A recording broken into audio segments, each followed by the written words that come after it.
Top five. Ladies and gentlemen, what's going on? Welcome to another episode of The Countdown, where we're ranking the top 5 most underrated moves of the 2023 NFL offseason. And the NFL scouting combine is over with. Free agency is damn near over, so the 2023 NFL season is really coming upon us, and there's no better way to get started than covering the top 5 most underrated moves of 2023 free agency.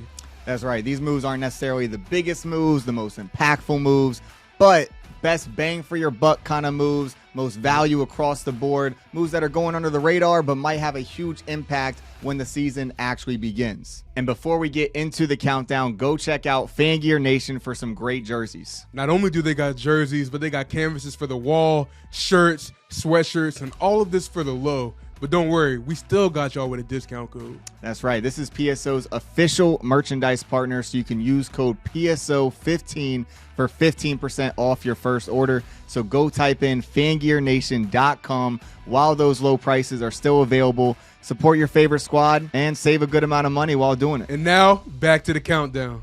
So with that being said, we're going to start out with number 5, and we're talking about Eric Kendricks going to the Los Angeles Chargers, becoming that new leader of the defense. And when it comes to the Chargers, man, they have been battered with injuries everywhere, it seems like, from Joey Bosa to Derwin James to all of their playmakers, and they needed someone who could bring in a little more stability to that middle of the defense, which Eric Kendricks, one of the more healthy linebackers in the league, obviously getting up there in age, but he hasn't shown any signs of, being injured or missing games or anything like that. So with Eric Kendricks, you're getting a guy who can be the anchor of the defense, can call the defensive plays, can be that leader in the locker room that a young team like that is going to need, especially after blowing that, huge lead in the playoffs. If they had someone like Eric Kendricks, that could have helped prevent that from happening, because it's all about mentals in those situations. 100%. And that's what Eric Kendricks really brings to the table, a whole new mindset, a whole new perspective shift to that defense that could really be a main factor in the Chargers being one of the Super Bowl contenders for this season. I think we all can agree that the Chargers offense is not a worry for anybody. They got talent throughout their whole offense, wide receiver, Definitely. Running back, quarterback. Herbert. They're stacked there. But the issue was their run defense last year was one of the worst I have ever seen. No doubt. Their interior defense needed work, and their linebacking core needed big work. They lost Drew Tranquill to the Kansas City Chiefs, and they replaced him with one of the best leaders in football at middle linebacker. That's Eric Kendricks. Eric Kendricks has always been known as a sideline-to-sideline linebacker, and he always made big plays, got interceptions almost every year besides last year. Right. But his pass coverage has started to fall off as he's gone up in age. But thankfully, the Chargers have big names at cornerbacks and safety, talking Derwin James, J.C. Jackson, Asante Samuel. So they have great secondary behind them. They really just needed that leadership, that sideline-to-sideline play, and really a person that could just pick the ball off, take it to the house, and really get the defense and the offense going.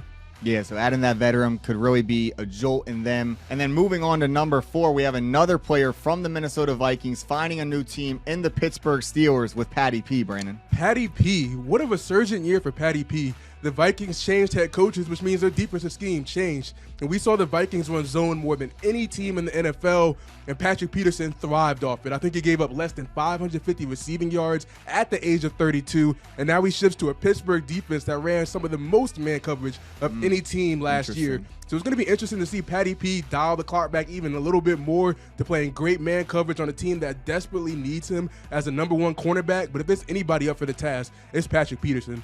And if there's one thing that Patrick Peterson said during his interview where he was introduced as a signing, he talked about his relationship with Mike Tomlin and how much respect he has for Mike Tomlin, Minkah Fitzpatrick, that whole defense as a whole. And I just think Patrick Peterson is a great fit despite his age, despite how much zone he played last year, and despite how much man the Steelers play. I think he can still make big plays. He got 5 picks last year. He can get the job done. It's Patty P. Yeah, you mentioned it. The Steelers needed a cornerback, especially after losing Cam Sutton, not getting much quality play from the other guys in that defensive back room at the cornerback position. But Patty P is a huge difference maker for them, getting them at a very bargain price too, probably because he is 32 years old. This isn't prime Patty P, taking punts back and doing the whole thing. But he still brings a lot of value to that Pittsburgh defense, and a defense like the Steelers, who are always going to be in contention, always going to handle their own, always going to have a guy like TJ Watt making plays. And when you have a guy like Watt, when you have a guy like Cam Hayward, Alex Highsmith, 3 high-end players rushing the passer, getting after the quarterback. All you need is one guy like Patty P, Minkah Fitzpatrick. They have 2 of them who can go make a play on those tip passes, on those pressured passes, and those are the kind of plays that change games. Those are the kind of plays that change seasons, and those are the kind of plays that can make Patty P a very well-valued pickup for the Pittsburgh Steelers. At the end of the day, we talked about leadership when we talked about Eric Kendricks. Patty P brings the same level of leadership coming from the same defense, and he can make big plays for an offense that has been sputtering over the last couple of years. So they needed that big playability and that growth on the defensive side. Exactly, especially for a somewhat lackluster offense, getting those game-changing plays, a huge difference maker, and Patty P is one of the best at it. No question. So moving on to number 3, we got from the Vikings to a player that actually signed with the Vikings this time. We're talking Marcus Davenport coming from the New Orleans Saints alongside Cam Jordan in that edge rushing group, alongside Carl Granderson, another underrated player who had a great year. Marcus Davenport right out the gate has been a high-performing player coming out of the first round, getting his sacks, but really 2 years ago was when he really put it together with 9 sacks in the season and just showed that he can be that high-level player. This past year, he only had, I think it was 1 sack? Yeah, half a sack. Yeah, only a half a sack. Damn so shame. Yeah. Round up a little sometimes here and there, but didn't really get the job done from a sack perspective, but was still getting pressure on the quarterback.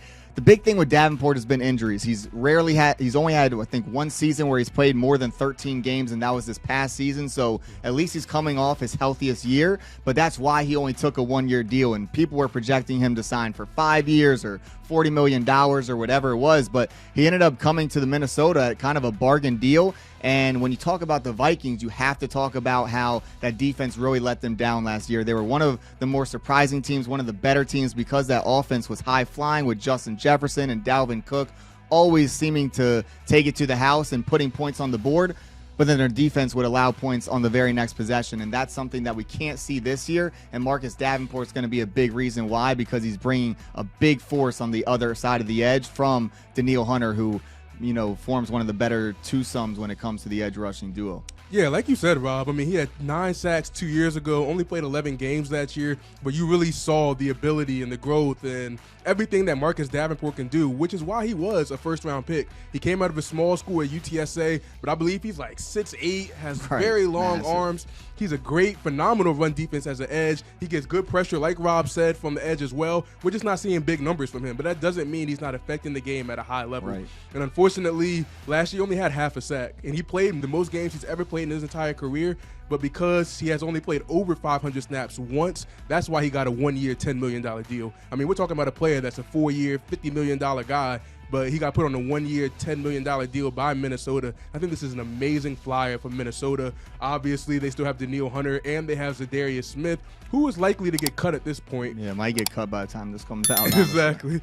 But Marcus Davenport could be their future at edge. He can just do it all. As a run defender, gets pressure, and the sacks are going to come. It's a matter of time, and I really like this fit in Minnesota. They needed to replace some players like Eric Kendricks and Patrick Peterson that we previously talked about, so I love the flyer that they took on Marcus Davenport. Yeah, you make a great point. Like, they had to get younger on that defense, too. Obviously, they need to improve that defense, ranked 31st in yards, so only the Lions were worse than them when it comes to defense last year, so they obviously had to get better, but getting younger was so important for them, too. Letting Eric Kendricks go, letting Patty P go, Danielle Hunter getting up there in age. Zadarius Smith might be on his way out. He's up there in age as well. So Marcus Davenport, a guy who's like 26, 27, still has a few prime years left. He's only signing a 1-year deal, but could be there for the long haul and could help solve, a big hole for them in the future. Great signing, big-time player. I can't wait to see him touch double-digit sacks this season.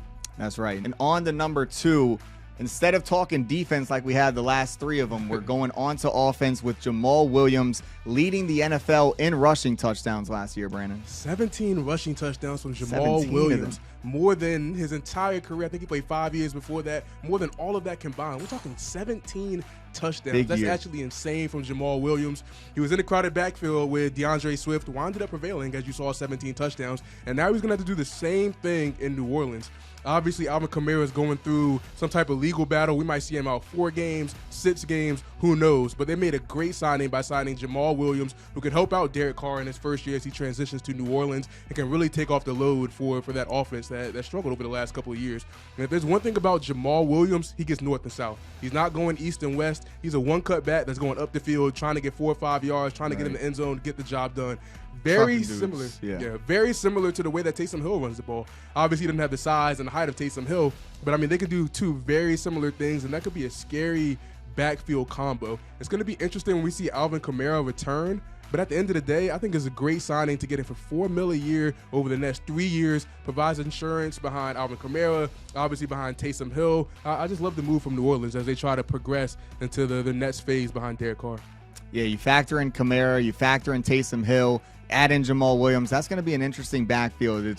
Defenses are really not going to know who's going to be running the ball at them because they're such different styles too. Like Taysom Hill and Jamal Williams have a similar style, like you said, of running uphill, but also they have a lot of different attributes as well. Like Jamal Williams more of a trucker, Taysom Hill's a little more elusive. So it's going to be different things that defenses have to watch when they see some guy being hand off the ball in the backfield. And obviously the Saints aren't going to be passing it all day with Derek Carr as their quarterback. So the running game is going to be a big part of their offense, and Jamal Williams is obviously going to be a huge part of that. Like you said, 17 rush touchdowns, breaking Barry Sanders' franchise record in Detroit history, doing it as DeAndre Swift's kind of secondary back, and now he's going to be Alvin Kamara when he returns, but Alvin Kamara might be out those 4 to 6 games, so he'd be a great pickup in fantasy for those first 4 or 6 weeks. Maybe trade him in week 3 or week 5 if you were smart about it, and could really have a big year though, just like he had this year, like more touchdowns than his whole 5 years combined, like you said, just clearly taking his game up to another level, got rewarded with a $12 million contract, but when you look around the league, that type of production could be worth a lot more. So this was definitely an under-the-radar signing and something that could benefit the Saints big time in 2023. Hell yeah, and the NFC South is the most wide-open division there is. That's why you sure. see the Panthers trading up to number 1. That's why you see the Falcons making the first 4 or 5 moves in free agency. Right. So teams have a sense of urgency going into this year knowing that they could easily make the playoffs. And once you get to the playoffs, who knows what can happen. Yep. That's right. And so on to number 1, the most underrated signing of the 2023 NFL offseason. We got a twofer for you, both in Cleveland, with Obo Okoronkwo and Dalvin Tomlinson, both on that defensive front for Cleveland. And the reason why these are so under the radar, well, first of all, it's Cleveland. So, not a lot of people are going to be talking about it, obviously. No. But why it could be impactful on the other side of things is because when you have a guy like Myles Garrett, one of the best edge rushers in the game, one of the best defensive players in football, period, he needed some help on that defensive front, and he got fucking none of it last year with Jadeveon Clowney having his problems. Their best D lineman was like Taven Bryan. So they had a big hole on that defensive front next to Myles Garrett, and they filled it with 2 very high-quality players, but not many people know too much about him. So that's why we're here to educate a little bit. We know Okoronkwo has been a top 20, top 30 rated edge rusher by PFF each of the last 2 years. He was in Houston last year, so another reason why people weren't really paying too much attention to him. But he can be a big-time player. He gets after the quarterback, solid in the run game, and really brings another formidable foe alongside Myles Garrett that offensive lines are really going to have to pay attention to and make sure they're not able to double-team and triple-team Myles Garrett every time. And that's what Dalvin Tomlinson was in to bring as well, helping that run defense that struggled a lot last year and really turning that defensive line from a weakness into a strength. Absolutely, and you see guys like Obo Okoronkwo, and you're like, who the hell is that? He was a 5th-round pick, played his first 3 years with the Rams, did not get any starts, so did not play a lot of snaps, and then got signed to a 1-year deal by Houston last year, was basically the starter, started half the games from them. But what you saw from Okoronkwo was growth throughout the year. I think it said after the last 8 or 10 games of the season, we saw him top 10 in pressure rate, pass rush win rate. He was like top 10 in all major pass rush categories, despite the fact that he only had 5 sacks. And he's still young, too. Still young. It's only his 5th year in the league. And we talk about Myles Garrett. Myles Garrett is going to get his sacks. He's going to apply pressure, but they can double-team Myles Garrett every time when guys like Jadeveon Clowney are not getting the job done. But if you have a guy on the other side that's winning as much as Okoronkwo was winning last year, you're going to see more sacks from Myles Garrett. You're going to see more sacks from Dalvin Tomlinson. You're going to see better coverage. You're going to see big plays. You're going to see all of that. And getting into Dalvin Tomlinson, this team had we talked about it with the Chargers, Texans, Browns, awful run defense. And it's just funny because the NFL is such a pass-heavy league now. Right.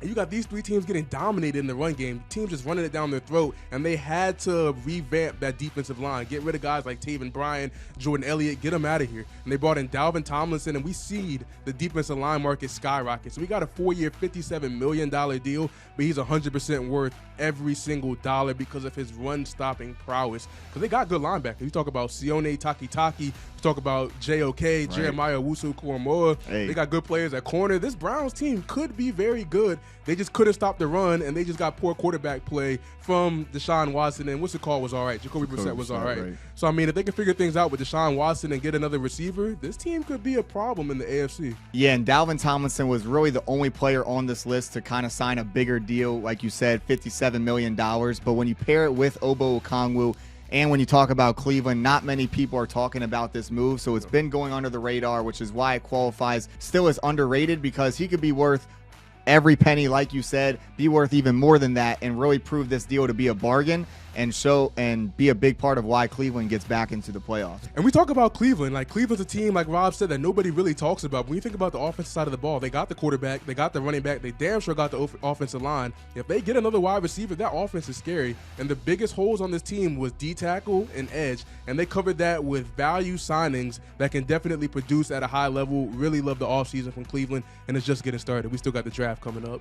Absolutely. So these 5 moves are the 5 most underrated signings of the 2023 NFL offseason. And because you watched this video, now you know to look out for those guys coming into next year, could have a big impact. And you can go to prosportsoutlook.com, create your own rankings of how you think they should go, who you think should be number 1, number 2, and the whole thing. And one of the best ways to evaluate our moves is going to Pro Sports Outlook, checking out the team outlooks for the Browns, the Vikings, the Steelers, all these teams, and you'll be able to see why these players are underrated and why they have a huge impact on their teams in 2023. So make sure you like and damn sure smash that subscribe button, because we're going to be back every single week dropping heat. We can't wait for the 2023 NFL season. And don't forget, that draft's coming up really, really quick. That's right. So you know we're going to have a countdown for that one. So we'll see you guys next week. Hey.